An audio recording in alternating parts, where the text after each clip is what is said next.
नमस्कार and you are watching try new idea with Savita. Gown with sari या sari with gown, इस theme के second part में आप सभी का स्वागत है। अब कटिंग के बाद हम इसकी स्टिचिंग करते हैं। इसके लिए मैंने फ्रंट पार्ट के और बैक पार्ट के नेक को तैयार कर लिया है। फ्रंट नेक मैंने वी शेप में ही रखा है।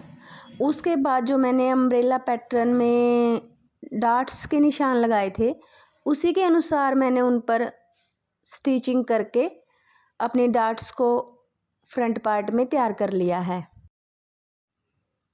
नेक तैयार करने के बाद मैंने शोल्डर जॉइंट करके हमारी अम्ब्रेला घेर का जो हिस्सा था वो हमारी चोली पर अटैच कर दिया था।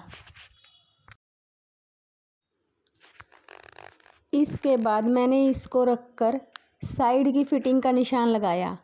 लेकिन यहाँ पर एक बात ध्यान देनी है कि ऊपर से लेकर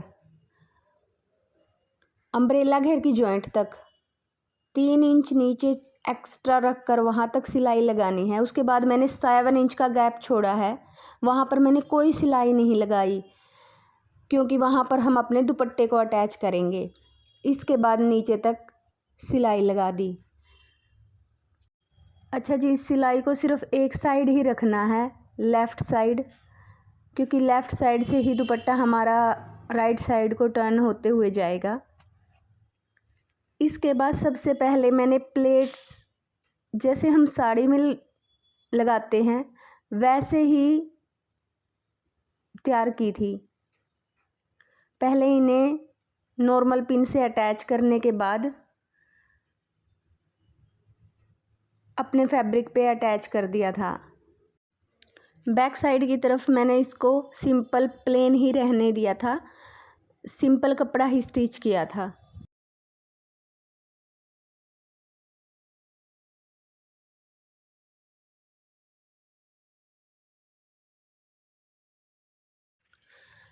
आप देखो कि सिंपल प्लेट्स के साथ इस तरह की लुक आ रही थी। उसके बाद मैंने इस तरह से गैदर्स वाली प्लीट बनाई थी, उन साड़ी की प्लेटों को निकाल दिया था और एक मैंने जिस तरह से साड़ी की प्लेटों का मुंह जिस तरफ करते हैं उसी तरफ करते हुए चारों तरफ छोटी प्लेट्स बनाई थी, जिसे हम चुन भी कहते हैं। ये मैंने अम्ब्रेला घेर के चारों तरफ फ्रंट में भी और बैक में भी बनाई थी।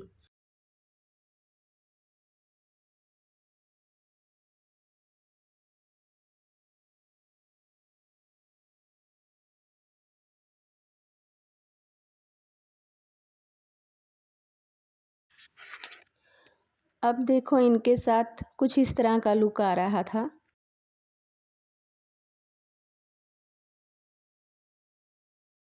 अब हमारा शोल्डर से लेकर कमर तक 15 इंच तैयार हो गया। उसके बाद हमारे अम्ब्रेला घेर की लंबाई 22 इंच थी, तो टोटल 37 इंच तैयार हो गया।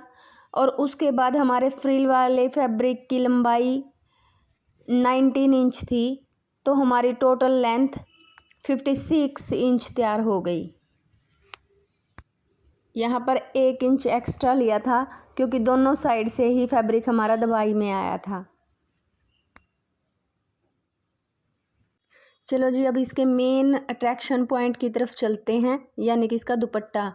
मेरे दुपट्टे की जो मैंने लंबाई रखी थी वो थी 110 इंच और जो चौड़ाई थी वो थी 46 इंच, जो कि बहुत ज़्यादा थी क्योंकि नॉर्मली हमारे कपड़े का अर्ज भी 42 के आसपास होता है। लेकिन इसको भी मैंने 2 बार अटैच करके देखा। एक बार तो मैंने इसको सिंपल ही अटैच कर दिया था, लेकिन टिप यहाँ पर ये है कि इसको तिरछा अटैच करना है क्योंकि शोल्डर की तरफ जब हमारा पल्लू आएगा तो वो तिरछी शेप में जाएगा। लेकिन पल्लू की चौड़ाई ज़्यादा होने के कारण वो नीचे की तरफ ज़्यादा वी शेप में आ रहा था, इसलिए मैंने इसको दोबारा से यहाँ पर प्लेट्स डालकर इस 7 इंच के एरिया में अटैच कर दिया। लेकिन यहाँ पर भी एक टिप ये है कि मैंने अब प्लेट डालने के बाद भी इसको तिरछा ही अटैच किया था।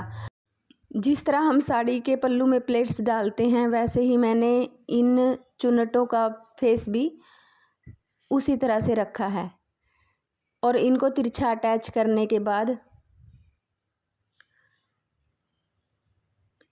जो कॉर्नर निकल रहा था पल्लू का वो नहीं निकल रहा था और वो साड़ी के अंदर ही कवर हो गया था।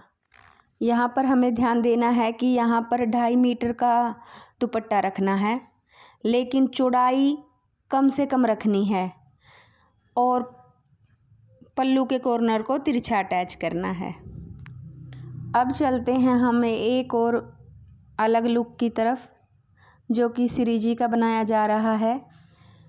इसके लिए मैंने शोल्डर से लेकर नी लेंथ तक सिर्फ 1 पीस में ही अम्ब्रेला कुर्ती कट कर ली है। आप बड़े साइज में भी ऐसे ही कट कर सकते हो। इसके बाद ये मैंने नी लेंथ तक की ली है। इसके बाद नी लेंथ से नीचे पैरों तक अपनी गाउन को कंप्लीट करने के लिए मैंने अम्ब्रेला सर्कल शेप में फ्रिल काट ली थी और वो फ्रिल हमें नीचे की तरफ अटैच करनी है। राधा रानी की सेवा के लिए बनाया गया ये साड़ी विद गाउन को आप बड़े साइज में भी इसी तरह से कट कर सकते हो। और सिलने के बाद राधा रानी के गाउन का लुक तो कुछ इस तरह से आ रहा था, और अगर आप इसको बड़े साइज में कट करोगे तो उसका लुक कुछ इस तरह से आएगा। नमस्कार and you are watching try new idea with Savita.